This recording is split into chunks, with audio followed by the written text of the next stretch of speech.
Guys, di What with West kali ini gue kedatangan tamu spesial Coach Indra Safri. Pertanyaannya nggak usah muluk-muluk, Coach. Sehat yang pasti ya? Alhamdulillah. Sehat. Coach, mungkin teman-teman perlu tahu waktu melatih tim usia muda ada hal-hal yang di luar pemahaman orang-orang. Kita nggak usah ngomong teknik hasil pertandingan, tapi ketika memimpin melatih tim muda, apa tantangan terbesar sebagai pelatih di usia muda di Indonesia? Iya, jadi namanya anak muda, anak-anak milenial, apalagi itu berasal dari beberapa daerah yang kulturnya berbeda, bahkan kebiasaan-kebiasaan dan latar belakang teknis mereka, pelatih-pelatih, pemahaman latihan di setiap SSB itu berbeda.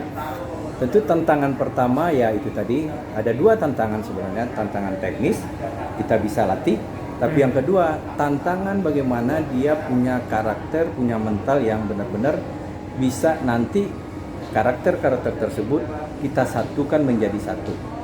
Karena kalau tidak, sehebat apapun para pemain, karena sepak bola itu adalah suatu pertandingan yang dimainkan oleh 11 orang. Perlu kebersamaan, perlu sinergi, perlu visi yang sama dalam melakukan pertandingan, dalam melakukan latihan, dalam melakukan kegiatan-kegiatan yang ada di dalam tim kita itu. Nah, tadi menyebut karakter, Coach. Apa sih karakter khas pemain muda Indonesia? Ada nggak? Ya, jadi begini, kalau kita bicara karakter dibagi dua. Karakter kinerja dan karakter moral. Selama ini kita hanya memacu karakter kinerja dia. Dia harus latihan dengan kerja keras, semangat ingin selalu menjadi yang terbaik dan lain-lain sebagainya. Tetapi jauh lebih penting dalam membangun suatu tim, karakter moral juga harus. Dia harus respect ke pelatih, dia harus respect sesama dia harus respect ke lawannya dia. Karena apa? Karena ini penting bagi pemain usia muda yang nanti dia selama dia berproses, kalau dibekali dengan dua karakter tersebut, dia akan menjadi pemain yang benar-benar bisa diharapkan di level senior. Kalaupun nggak jadi main sepak bola, karakternya bagus gitu, Coach. Karakternya bagus. Jadi menurut saya sepak bola tidak hanya bicara kalah dan menang, tetapi banyak nilai-nilai lain yang bisa kita bangun dari sepak bola itu. Kemenangan yang dicapai dengan cara-cara yang tidak baik, itulah kekalahan yang hakiki. Tetapi kekalahan yang sudah diperjuangkan dengan cara-cara yang baik, itulah kemenangan.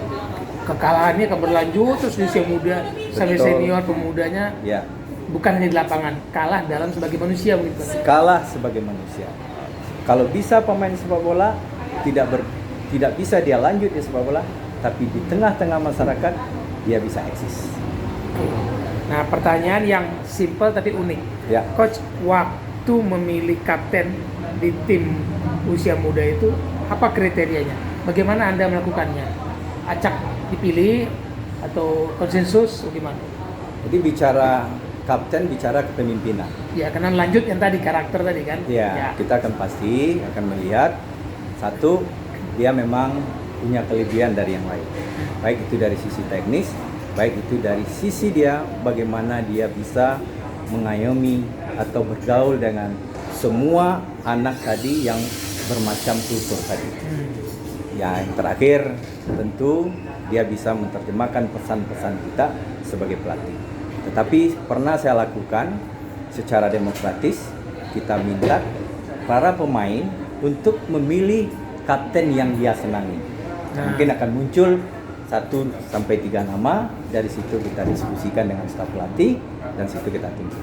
Nah, itu yang saya mau tahu tuh, Coach. Jadi waktu konsensus para pemain memilih, muncul misalnya 3 nama, sesuai nggak dengan ekspektasi atau harapan Anda waktu itu?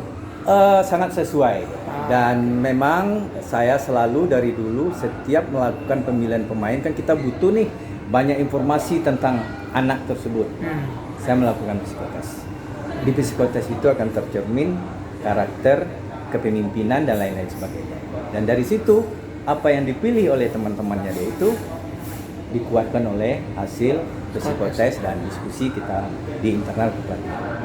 Berarti psikotes itu penting ya, bukan hanya untuk mau belajar, mau jadi cari kerja, tapi di tim sepak bola pun psikotes itu penting. Sangat penting. Makanya kita menekankan kepada pelatih sekarang, kita butuh ya, pelatih pemula maksudnya, kita butuh memilih pemain yang tepat.